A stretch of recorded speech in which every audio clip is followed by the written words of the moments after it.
எல்லாரும் சைலண்ட்டு, கோவத்தில் இருக்காங்க. எங்கள் அப்பத்தா ஓங்கி மண்டை தலையில் அடிச்சுக்கிட்டு எந்திரிச்சு போச்சா. என்னடா இந்த கிளவிக்கு என்னடா இப்படி ஒரு ஆம்பளை பையன் போகிறதுக்கான்னு சொல்கிறோம். இந்த கிளவி என்னது மண்டையில் அடிச்சுக்கிட்டு தலையில் அடிச்சுக்கிட்டு போகுது. ஊரே என்ன சோகமாக இருக்காங்க.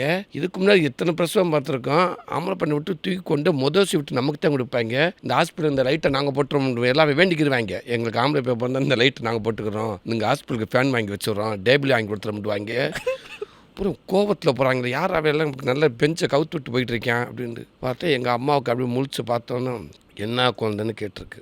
மகராசி நீ கொடுத்து வச்சவ ஆம்பளை பையன் படான்னு இருந்து குதிச்சு ஓடி இருக்கு. என்னைய விட்டுருங்கடா சாமின்னு எங்கள் அம்மா இருக்கு விரட்டி இல்லை சொல்லி பிடிச்சி எல்லோரும் உட்கார வச்சு ஐயோ இவங்க விட மாட்டாங்க, இது திருப்பி தொடருது, இவங்க விட மாட்டாங்க கொண்டுருவான்னு சொல்லி இது யாரும் இந்த விஷயம் கதையாக பண்ணிடாதீங்க. அப்பான்ற ஒரு கதையை நான் பண்ணி வச்சுருக்கேன். எங்கள் அம்மாவுடைய எங்கள் அப்பாவுடைய வரலாறு நான் பண்ணி சொல்லிடலாம், பண்ணிடுறாதீங்க.